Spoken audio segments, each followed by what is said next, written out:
ভাই পরিবেশটা সুন্দর না? পুরো পয়সা আছে। এই এই ওই, কি এটা কি বলছে? নারীর যৌন স্বাধীনতা নিশ্চিত করো। আস্তাগফিরুল্লাহ, এটা কোন ধরনের কথা? এগুলো কি মানুষ?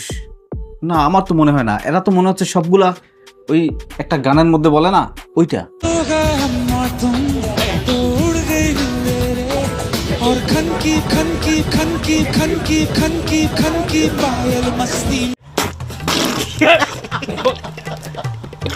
আসসালামু আলাইকুম।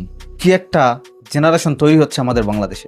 একটা বার চিন্তা করুন, কি একটা প্লে কার্ড হাতে নিয়ে রাস্তায় দাঁড়িয়েছে যে নারীর যৌন স্বাধীনতা নিশ্চিত করো। What the fuck is this man? নারীর যৌন স্বাধীনতা মানে কি তুই রাস্তা দাঁড়াইয়া যেখানে সেখানে এখানে মানে চাইবি আর করতে চাইবি? হ্যাঁ, ঘর নেই সেখানে কেউ বাধা দিয়েছে? নাকি স্বাধীনতা এমন চাও যাকে ইচ্ছা তাকেই তুমি তোমার শরীর বিলিয়ে দিতে পারো? সো আমাদের এইসব বিষয়ে প্রতিরোধ করা উচিত, আমাদের এইসব বিষয়ে প্রতিবাদ করা উচিত। তারা একটা বেহায়া জেনারেশন তৈরি করতে চাচ্ছে। সো আমাদের এই তরুণ প্রজন্ম, এই আগামীর প্রজন্মকে সুন্দর সুরক্ষিত রাখার জন্য একটা সুন্দর শান্তিপূর্ণ সমাজ ব্যবস্থার খুবই দরকার। ভালো থাকবেন। আসসালামু আলাইকুম।